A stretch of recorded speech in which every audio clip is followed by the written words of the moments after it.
things that I noticed over the last couple of years was that more and more of the stories that I was clipping out were in fact stories about the relationship between technological development, particularly obviously information technology, and the law or legal systems, regulators, courts, lawmakers, administrative law, and so on.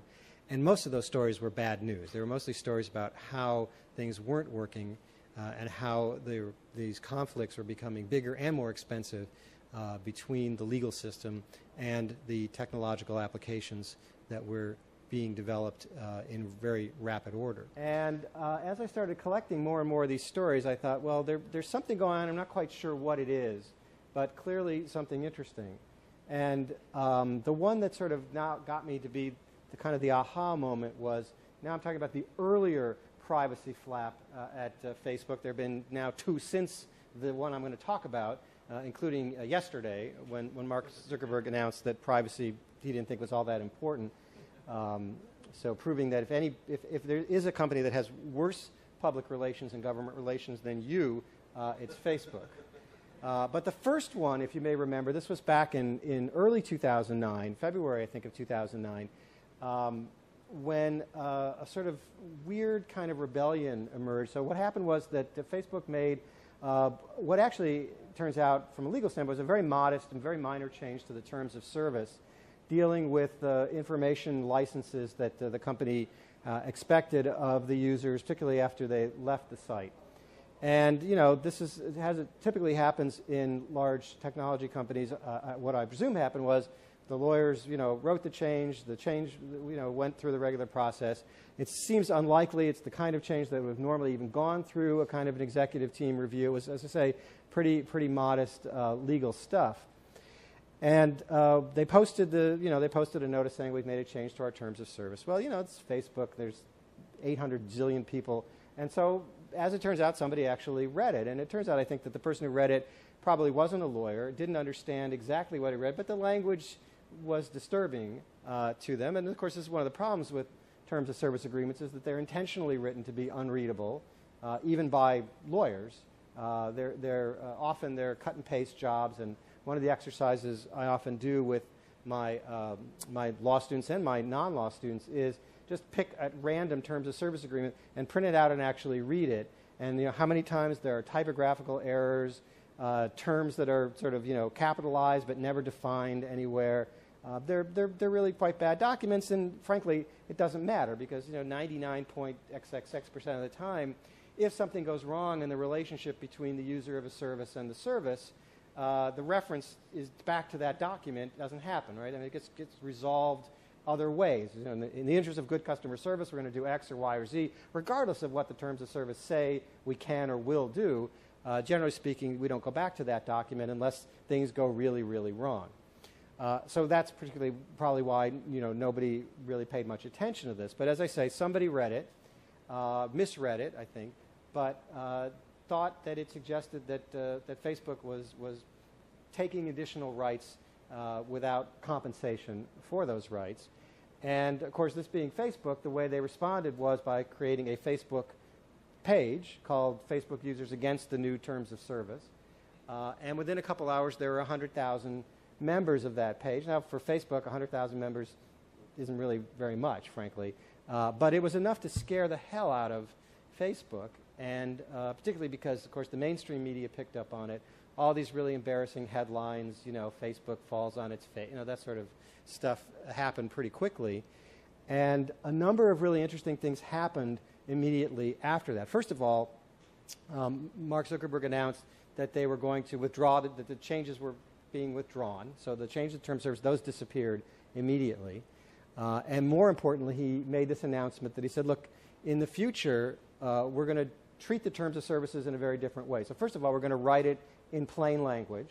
Of course, whatever natural language the audience prefers, but let's just for now call it English. We're going to write it in English. And in the future, anytime we want to make a significant change to the document, we're going to institute a process that will kind of try to introduce some form of democracy or at least deliberation among the user community before we actually implement the change. And one of the things that happened in the later change to the privacy policy, which of course blew up in their face a couple of months ago, was that they actually circulated the proposed changes according to this new process, but I think because it wasn't really well advertised, there's a trigger point to get a vote on a change to the terms of service. You have to have so many users respond that they want to vote, and it didn't meet that threshold, so it never went through a vote. And then, of course, following their procedure in October or November, or whenever it was, that they introduced the new privacy policy, lo and behold, of course, the world blows up a second time for them. But I thought that this was really an important moment, and one of the things I thought in particular that Facebook recognized was that in an online community, and particularly one as large as they are, there is a sort of sense that this is not a country, but some kind of a social organization. Obviously, it's a social network. It's some kind of social organization that has laws, that has rules, that has in some sense a government around it.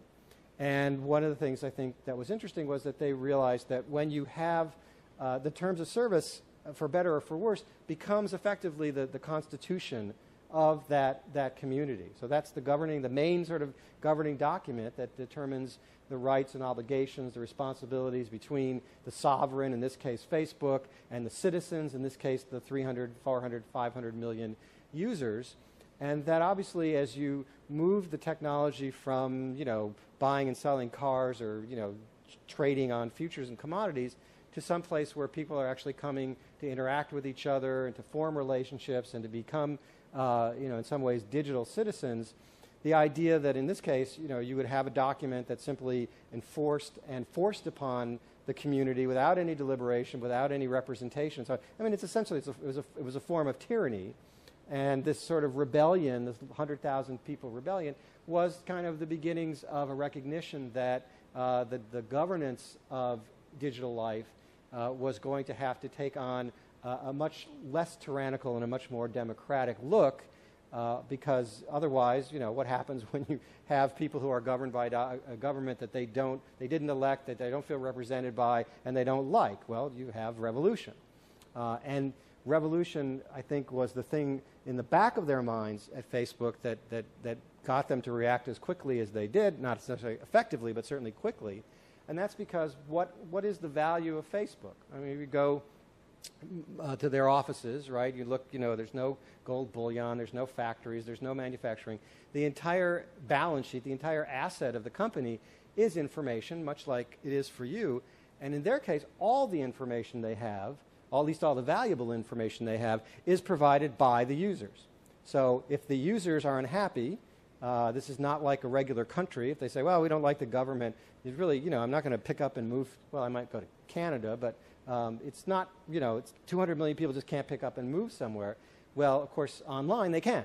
It's not easy, but it's much easier than it would be in the real world, and they could move to Facebook, or to MySpace, or LinkedIn, or somewhere else if they didn't like the government that they were getting from Facebook. And of course, the minute they leave the company, it doesn't exist anymore. There is literally nothing there without the users and without the information that those users provide. So this was the moment when I said, okay, I think now I get what all those stories I was clipping out, what they all add up to. And what they add up to is, to me, a sense that we've now kind of progressed far enough in internet life. These are 10 years that we've been developing applications and services for the internet, that we've moved into this world where instead of just talking about business to business or business to consumer and even consumer to consumer, it's now really moving into a much more interesting and intimate set of interactions, social relationships, economic relationships, and so on, that we now have to start thinking about a second life or a digital life that we lead, and what the government of that digital life, or what the not only the Constitution, but then all the laws that go with that to set the specific terms of interactions, what that's going to look like.